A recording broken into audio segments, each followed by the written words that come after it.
12월의 첫날 마무리 다가가고 있습니다. 두 프로와 함께 전략까지 마무리 전략 도와드릴게요. 우원명 한국의결권대행 부대표 차영주 MTN 전문위원입니다. 어서 오세요. 양봉으로 시작했으면 더 좋았을 12월 첫날입니다. 하지만 또 달렸으면 쉬어가기도 해야죠. 두 분은 어떤 평가를 주실까요? 우원명 부대표님, 어제 11월 막판 분위기가 너무 뜨거웠기 때문인지 손바닥 뒤집듯이 첫날 분위기 확 좀 식는 이런 모습이 이어졌습니다. 그런데 코스닥은 또 막판에 낙폭을 줄이는 힘이 꽤 강해서 좀 분석 필요할 것 같아요. 오늘 어떻게 보셨어요? 뭐 일단은 앵커님 말씀해 주신 대로 11월 달 사실 어제 마지막 날인데 뭐 또 많이 올랐던 거는 또 왜 올랐는지 잘 모르잖아요. 마찬가지 저는 오늘도 이제 뭐 일정 부분 좀 빠지는데 저는 개인적으로 이제 이렇게 이제 완만하게 움직이는 시장 흐름들이 계속 좀 이어져 왔고 그런 맥락으로 이해가 된다고 말씀을 드리겠고요. 사실 어떻게 보면 조금 뭐 자연스럽다라고 판단이 됩니다. 그래서 뭐 특별히 뭐 어떤 기조가 바뀐다거나 그런 맥락은 아니라고 개인적으로 판단을 하고요. 뭐 시장 전체로 본다면은 역시 오늘 같은 경우는 어쨌든 간에 2차 전지 관련주들의 낙폭이 좀 크고요. 뭐 대표적으로 예를 들면 뭐 LG에너지솔루션이나 삼성 SDI, SK이노베이션 같은 종목들 시총 상위에 일부 있는 종목들 중에서도 이제 전체적인 시장 낙폭 대비해서 상당히 이제 하락폭이 더 큰 그런 모양들. 그다음에 이제 반도체 대장주인 뭐 삼성전자나 SK하이닉스가 조금 빠지면서 지수가 좀 밀리는 흐름으로 판단이 되는데요. 일단 뭐 오늘 2차 전지주들 빠진 부분들은 뭐 여러 가지 지금 앞에서도 그 리포트에서도 여러 가지 내용들이 나왔지만 뭐 그런 내용들이 전체적으로 영향을 미친 거라고 봐야 되겠죠. 이제 그렇게 사이버 트럭 비싸다 뭐 이런 내용들이요? 뭐 그런 내용이 있고 그다음에 GM에서 좀 더 말씀드릴 거지만 보조금의 일부를 뭐 배당을 달라 뭐 이런 내용들 같이 맞물려서 이제 2차 전지 관련돼서는 뭐 아무래도 잘 아시는 것처럼 이제 업황이 조금 둔화되고 안 좋아질 거에 대한 그런 우려감들이 계속 반영이 됐었고요. 일부 조금 반등이 나왔었는데 사실은 이제 이 부분 같은 경우는 저는 개인적으로 그렇게 생각을 해요. 그래서 한편으로 보신다면 지금 당장에 2차 전지 관련된 종목들이 어떤 업황 개선이 예를 들면 언제쯤 될까라는 게 이제 굉장히 초미의 관심사인데 아직 모르죠.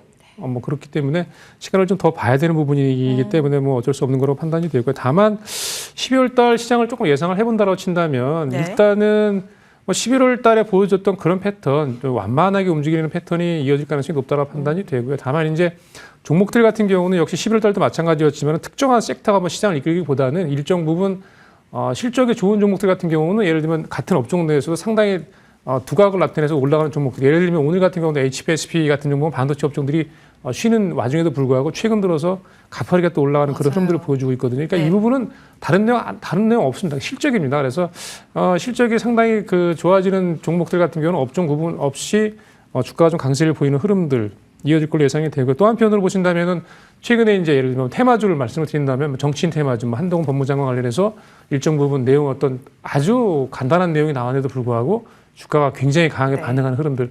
아마 이런 흐름들, 그러니까 제 생각에 내년 4월이 이제 총선이기 때문에 정치의 계절로 접어들는, 그러니까 과거에도 보면은 이렇게 이제 이런 시기로 접어들게 되면 시장 한쪽에서는 이제 이런 류의 테마주들이 또 이제 나타나고 또 계속해서 시장을 또 영향을 주는 부분들이 있기 때문에 12월 달 같은 경우는 앞서 말씀드린 대로 실적 개선이 되는 일부 개별적인 종목들, 그다음에 이런 테마주와 연관된 종목들이 상당히 시장 내에서 좀 빨리빨리 움직이는 시장이 계속 연결이 될 거다 이렇게 예상을 해보겠습니다. 사실 지난달에 양봉 전환이 넉 달 만에 이뤄진 거더라고요. 보니까 가장 시장 수익률 높았던 종목이 뭔가 덕성우 이런 테마주였다고 합니다. 그러니까 종목 장세는 계속 흘러갈 것이다라는 이야기를 해주셨습니다. 그 안에서 좀 자연스러운 조정 이렇게 말씀하셨는데 오늘 수급도 좀 궁금했어요. 차영주 위원님, 앞서서도 브리핑에서 잠깐 나왔지만 원달러 환율이 미국의 물가지수가 우리가 예상한 대로 발표가 됐습니다. 그렇게 되면 미국 경기의 연착륙에 대한 기대를 높일 수도 있는 부분이잖아요. 그럼 달러가 좀 약해지지 않을까? 그리고 우리 수출 지표 잘 나왔기 때문에 워낙 강세이지 않을까 싶었는데 오히려 원달러 환율이 1,300원 위로 올라갔습니다. 그러면서 수급도 다 나갔어요. 이건 왜 그런 걸까요? 근데 지금 이제 특별히 지금 달러 대비해서 원화가 움직인다라는 움직임 이런 것들이 크게 여기서 변동성이 생길 것 같지는 않아요. 그러니까 우리가 이제 환율 기준으로 본다라면 1,300원을 중심선으로 해서 위아래 등락폭을 지금 한 3개월째 지금 나타내고 있는데 이러한 추세는 계속해서 이어질 것 같은 그런 형국이다라고 말씀드릴 수가 있겠죠. 지금 우리 수출 대표가 좀 잘 나오긴 했습니다만 과거 대비해서는 그렇게 뭐 크게 늘어난 것은 아니고요. 더군다나 외환 보유고 같은 경우도 약간의 소진된 부분들도 있죠. 그리고 현재 지금 미국의 경기 둔화에 대한 우려감들도 있는 거 아니겠습니까? 이런 부분들을 보게 된다면 복합적으로 환율에 대한 부분들은 1,300원에 묶어두고 생각하시는 것이 좋을 것 같아요. 그래서 또 한 가지 그리고 또 특징은 환율과 외국인들의 움직임이 지금 밀접하지 않는다라는 겁니다. 환율이 기저적으로 크게 움직여줘야 이 동인으로 인해서 이 요인으로 인해서 외국인들이 움직일 수 있는 하나의 근거가 되는데 지금은 환율은 1,300원 부근에 묶여 있다라고 보니까 이거는 외국인들이 별로 신경 쓰는 것 같지는 않아요. 오히려 외국인들은 지금 우리가 공매도를 일시적으로 중지해 놓은 상태에서 롱숏 전략을 쓰지 못한다라는 개념, 그다음에 이제 다양하게 한 방향으로밖에 매매를 하기 어렵다라는 것들, 물론 선물 플레이가 가능하긴 합니다만 그렇다 하더라도 셈법이 좀 더 복잡해진 거죠. 그런 상태에서 적극적으로 들어오지 못한다라는 거죠. 또 하나 지금 이제 일부 증권사에서는 한 주에 한 번씩 글로벌 펀드 동향을 이제 발표를 하고 있거든요. 그런데 제가 관찰해 보면 한 달 가까이 선진국 시장으로는 자금이 몰리는데 글로벌 펀드 자금이 신흥국 쪽에서는 좀 돈이 빠져나가고 있어요. 특히 우리가 이제 포함되어 있는 일본을 제외한 아시아 신흥국, 그러니까 우리와 중국이 포함되어 있는 쪽에서는 네. 돈이 계속해서 소폭이나마 유출되고 있다라는 거죠. 이게 돈이 들어와야, 그러니까 이런 개념입니다. 뭐냐면 여러분들이 미국의 인덱스에 투자하게 된다라면 그 돈이 미국을 가갖고 결국 미국 주식을 사는 거 아니겠습니까? 그런 개념인데 우리 신흥국 쪽에 자금들이 들어와 줘야 되는데 빠져나간다라면 결국 외국인들은 주식을 팔아서 돈을 내줘야 되는 상황이 되는 거죠. 그런 형국들이 되고 있다라고. 그러니까 종합적으로 보면 일부 지표만 놓고 본다라면 외국인들이 들어올 수 있는 거 아니야라고 할 수 있습니다만 그거보다 조금 위에 가서 어떤 시장을 딱 쳐다보게 된다라면 또 더군다나 마지막으로 말씀드릴 수 있는 게 지금 우원명 부대표께서도 말씀하셨다시피 우리 시장이 지금 먹을 만한 게 특별한 게 없는 것 같아요. 그러다 보니까 주도 확실치 않고 개별 종목들이 움직이는 상태에서 외국인들이 건드릴 만한 급은 아직은 아니죠. 삼성전자나 SK하이닉스가 지금 머물러 있는 상태, 이런 상태다라면 조금 우리가 거리감을 좀 두고 보셔야 되지 않을까 싶습니다. 그렇군요. 아직 전체적으로 거래가 좀 말라 있는 것도 있고 이머징 시장 안에서의 우리의 메리트가 그렇게 큰가에 대해서 계속적으로 좀 고민을 해봐야 될 것 같습니다. 하락 종목이 좀 우위에 있었던 오늘 하루죠. 하락 종목은 1,400개 넘어가고요. 상승 종목은 양시장 합쳐서 1,006개 정도입니다. 오늘 하락의 원인은 앞서서 우원명 부대표께서 이야기하신 2차 전지에 있다고 보시는지, 사실 오늘 코스닥이 비교적 지수 대비 선방한 데에는 LNF랑 에코프로비엠의 영향력도 꽤 컸다고 보고 있거든요. 그러니까 지수를 압박한 건 셀사가 맞기는 한데 또 2차 전지가 다 빠진 건 아니어서 지금의 자리를 어떻게 해석해야 될까요? 일단은 뭐 막 그대로 보여주는 것 같아요. 사실은 뭐 사기도 그렇고 팔기도 그렇고 뭐 애매한 상황으로 판단이 되는데요. 물론 이제 최근에 좀 반등이 나왔다가 뭐 조금 왔다 갔다 하는 그런 흐름들로 진행이 되고 있는 걸 판단이 됩니다. 많이 빠진 종목들은 조금 올라왔고 그렇지 않은 종목들 같은 경우는 뭐 그냥 좀 올라온 종목들은 다시 또 머물러 있고 이런 흐름이라고 볼 수가 있겠는데요. 뭐 2차 전지 관련해서 대부분 종목들 수익성이 악화될 거란 그 내용들은 이미 다 아실 거고요. 이 시장이 이미 노출된 재료이기 때문에 뭐 그게 추가적으로 주가를 많이 끌어올릴 만한 내용은 아니라고 판단이 되고요. 이제 지금 시장에서는 2차 전지 관련된 업황 회복이 그럼 언제쯤 될 거냐 모르죠. 근데 지금 뭐 여러 가지 이야기들이 뭐 내년 2분기부터 3분기부터 여러 가지 이야기들이 있지만 저는 개인적으로 이제 그런 거에 대한 어떤 컨센서스가 어느 정도 형성이 되려면 내년 1분기는 지나야 된다고 생각합니다. 그 얘기는 뭐냐면 지금부터 시작해서 내년 1분기가 지나갈 정도 때까지는 2차 전지 관련된 종목들은 주가 상승이 좀 어려운 국면으로 갈 수밖에 없다라고 개인적으로 판단을 하고요. 네. 그런 부분에서 이제 다소간의 그 위아래로 움직이는 그런 어떤 포지션들이 나타나는 걸 판단이 되는데요.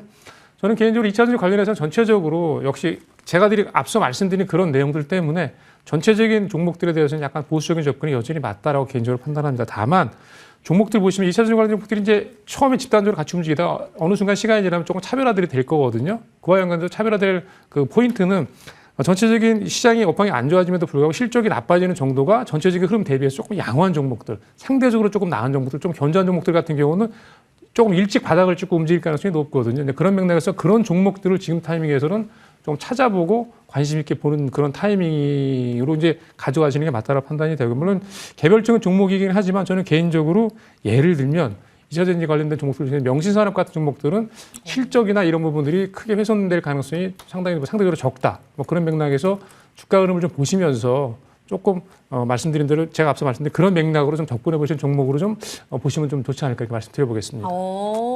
그러니까 사실 GM 이슈가 단독 보도를 통해 또 이렇게 제시가 되면서 수익성에 대한 우려감은 더 커지긴 했습니다. 그래서 셀사 위주로는 좀 불리한 분위기인데 낙폭이 과대했던 것도 맞잖아요. 기술적 반등과 함께 실적 훼손이라는 큰 키워드에서 2차전지를 누르고 있는 이 부분에서 좀 자유로운 종목들은 지금 괜찮다.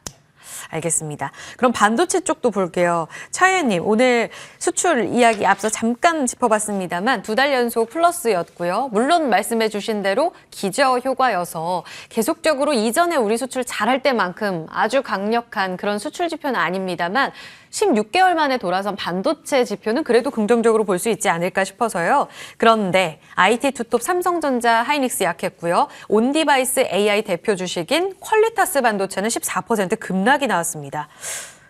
HPSP는 그 안에서 또 강했고요. 반도체 내에서 뭔가 분위기가 달라지고 있는 건가요? 저는 그렇게 생각하지는 않습니다. 잠깐 기대감이 좀 있었던 온디바이스 관련주들이 다시 제자리를 찾아가는 과정이다. 저는 그렇게 보고 싶어요. 온디바이스가 지금 현재 1분 시행되고 있고 앞으로도 개선되는 거지만 온디바이스가 지금 시장에 있어서 시장을 반도체 업황을 주도할 만큼 새로운 것이냐, 강력한 것이냐, 그렇게 저는 생각하지는 않습니다. 하나의 트렌드이다라고 말씀드리고 싶어요. 그렇지만 HBM은 강력하죠.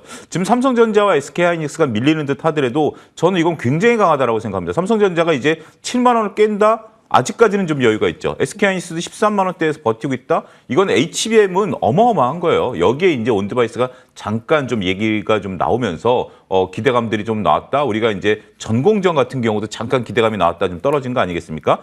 그 정도라고 좀 말씀드릴 수가 있겠죠.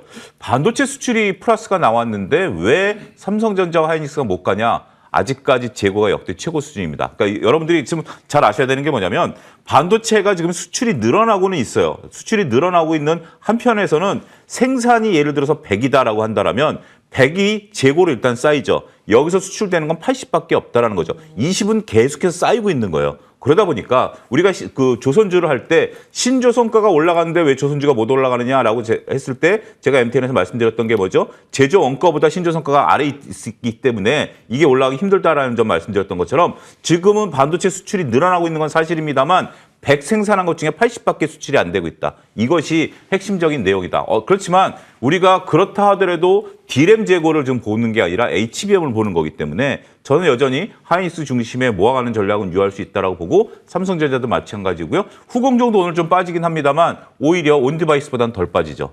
그런 분들을 보게 된다면 온디바이스는 잠깐 시장에 관심이 좀 집중돼 있었던 틈새 전략으로서의 매매 전략 이렇게 이해를 하셔야 되지 않을까. 그 부분도 제가 지속적으로 말씀드렸던 부분들이기 때문에 하나의 작은 카테고리 내에서 순환매가 돌고 있다. 이렇게 이해하시면 좋지 않을까 싶습니다. 그 FST 그러니까 EUV 쪽도 HBM 모멘텀이랑 같이 엮어서 보세요. 오늘 너무 강하던데요.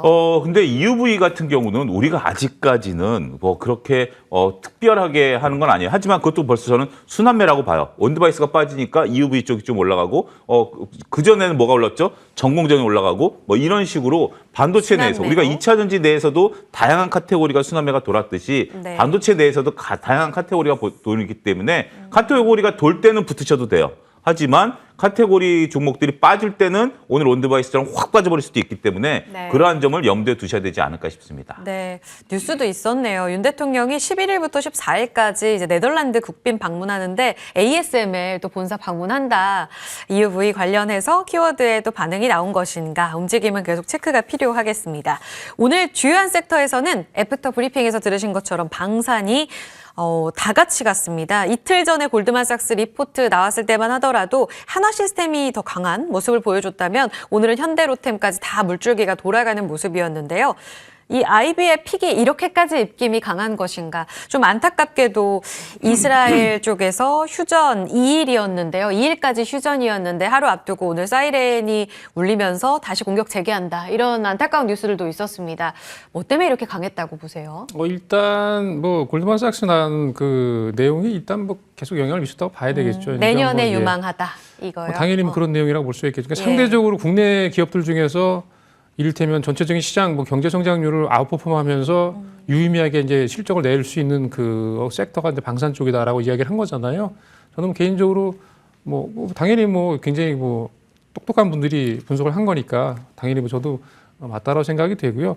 잘 아시는 것처럼 그 러시아와 우크라이나 전쟁이 발발하면서 전 세계적으로 이제 군비 확충 무드가 확 바뀌었잖아요. 그런 분위기로 제3의 뭐 예를 보면 냉전 뭐 이런 얘기도 나오고 그랬었는데 어쨌든 간에 아직 뭐 그 정도까지는 아니지만 일단 그런 식의 어떤 무드가 군비 확충이라는 전 세계적인 군비 확충 뭐 이런 식의 어떤 흐름들이 계속 진행이 되는 건 맞는 걸 판단이 되고 또 앞서 앵커님 말씀해 주신 대로 그 위에 이제 팔레스타인 이스라엘 전쟁이 다시 또 발발하면서 역시 이런 부분에 대한 유효성이 재확인되는 그런 흐름으로 가는 걸 판단이 된다. 그러다 보니 국내 기업들 중에서 특히 하나 에어로스페이스나 뭐 LG 넥스원, 현대로템 이런 종목들 전 세계적으로 상당한 기술력을 가지고 실질적으로 아주 그 좋은 무기들을 만들어내는 회사들이 계속해서 수주도 받고 실적이 좋아지는 흐름들로 가고 있다라고 개인적으로 판단하고요. 예를 들어서 보면 하나 에어로스페이스 같은 경우는 작년 대비해서 올해 지금 전체적으로 연간 매출액이 33% 정도 늘어날 걸 예상이 되고요. 이미 3분기까지 나왔기 때문에 상당히 당연히 이렇게 나올 거로 생각을 합니다. 4분기까지 합쳐본다면 영업이익 같은 경우는 작년보다 거의 80% 가까이 늘어날 걸로 예상이 되거든요. 그만큼 주가가 또 올랐기도 하지만 어쨌든 간에 이런 흐름들이 내년에도 다른 어떤 섹터나 업종 관련된 그 산업보다도 역시 상대적으로 상당히 좋게 이어질 가능성이 높다라고 판단합니다. 그래서 잘 아시는 것처럼 방산업의 특성상 한번 무기를 구매를 하면 이게 무슨 한 분기에 구매하고 끝나고 뭐 이럴 상황이 아니기 때문에 좀 길게 가는 패턴이잖아요. 그렇다 보니 아무래도 내년까지도 국내 산업들 중에서는 상당히 그 실적을 잘 끌고 갈 수 있는 그런 업종 중에 방산이 특히 유망하다. 이런 부분에서 저는 뭐 맞다라 판단이 되고 뭐 대표적으로 예를 들면 대형주 한화 에어로스페이스 보여주는 그대로 네. LG 넥스원 그다음에 현대로템 순으로 대응을 하시는 게 맞다 이렇게 말씀드려보겠습니다. 차 의원님께 바로 질문 드립니다. 한화 에어로스페이스 오늘 거래 폭발적으로 좀 늘어나면서 7%에 올라가거든요. 우 부대표님의 토픽이라고 하시는데 방산 내에서 가장 매력적으로 보는 종목. 저도 하나에어로입니다. 하나에어로에서는 MTN에서도 계속해서 저는 항공우주보다 이제 네. 제가 이제 올 초부터 그러니까 작년 말에는 한국항공우주를 이제 하고 올 초에는 하나에어로스페이스를 이제 하면서 변화된 부분들을 말씀드렸죠. 한국항공우주가 나쁜 건 아니에요. 하지만 우주발사체와 관련해서 그 내용을 하나에어로스페이스가 다 가져왔고 그다음에 이제 우주방사청이 설립이 되고 나서 하나에어로가 되는 거고 그다음에 이제 우리가 보면 저도 이제 우원명 부대표님 말씀하신 것에 적극 동의하는데 최근에 우리나라 증권사에서도 보면 방산 관련된 리포트들이 많아요. 그러니까 이제 특정 업종에 대한 섹터들이 나오는데 어제 같은 경우도 이제 방산에 대한 게 나왔고 지난주에도 두 군데 증권사에서 방산 관련 리포트들이 나왔거든요. 그런 건데 공통점이 뭐냐면 우리가 이제 여러분들 수주와 이게 매출로 잡히는 시점의 그 차이점을 정확히 아셔야 됩니다. 작년, 재작년에 방산 같은 경우 수주를 받아왔어요. 그게 본격적으로 수출되는 게 올 연말부터 내년이거든요. 지금 이제 골드만삭스가 바라본 게 바로 그겁니다. 내년부터 기존의 새로운 수주 모멘텀이 아니라 기존에 수주받았던 것들을 내년부터 이제 우리가 그 물건을 선적해서 거기에 도달하는 시점이 내년이거든요. 그러다 보니까 이 부분에 대한 부분들이 이제 드디어 매출과 순이익으로 잡힌다라는 게 첫 번째 관점이고요. 두 번째는 하나에어로스페이스에 있어서 우리가 폴란드향 2차 수출 좀 기대감을 좀 갖고 있지 않습니까? 이거는 수출입은행을 통해서는 아닌 것 같고 5개 시중은행을 통해서 자금 지원하는 것으로 정부가 또 방안을 추진하고 있는 것 같아요. 그러면 이 부분에 이거는 이제 언론에 나온 내용들을 제가 이제 말씀을 좀 드리는 거죠.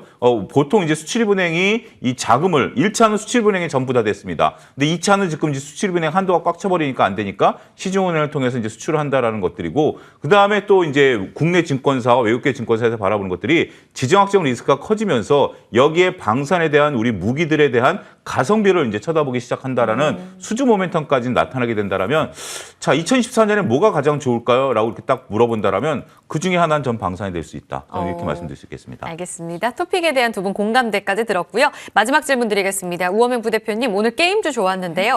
위메이드는 특히 코인 시장이 살아나면서 위믹스 기대감 커집니다. 그리고 저는 또 오후장 들어서면서 대장주였던 NC소프트 살아나는 움직임도 좋아 보여서요. 이쪽 코멘트 짧게 들어볼 수 있을까요? 저는 이 기대감 유효하다고 생각을 합니다. 왜냐하면 잘 아시는 것처럼 이제 글로벌 자산을 블랙락을 중심으로 해서 잘 아시는 것처럼 비트코인 현물 ETF 출시가 예정이 돼 있거든요. 물론 증권위원회 미 증권회에서 이제 승인을 받아야 되겠지만 가능성은 상당히 높다고 판단이 되고요. 이미 제도권 들어올 가능성이 상당히 높아졌다. 그런 부분에서 비트코인 가격이 더 올라갈 가능성, 그러니까 가상화폐 시장 전체적인 흐름에 대해서 상당히 활성화될 가능성이 높아졌기 때문에 그와 연관된 대표적인 예를 들면 위메이드 같은 경우는 이런 내용들을 같이 맞물려서 주가가 조금 더 강세가 유지될 가능성 그런 어떤 환경들이 조성이 되고 있다 이렇게 말씀드려보겠습니다. 혹시 NC소프트는 다시 대장으로 돌아설 가능성도 있을까요? 글쎄요. NC는 뭐 조금 죄송한 이야기지만 물론 나쁘진 않아요. 나쁘진 않은데 어쨌든 간에 그 게임 관련해서는 어떤 실적 부분들이 유의미하게 조금 더 확인해야 되는 부분들이 아직은 조금 더 있어야 될 것 같은 그런 생각이 듭니다. 알겠습니다. 두 분 보내드리겠습니다. 우원명 부대표 차영주 전문위원이었습니다. 고맙습니다.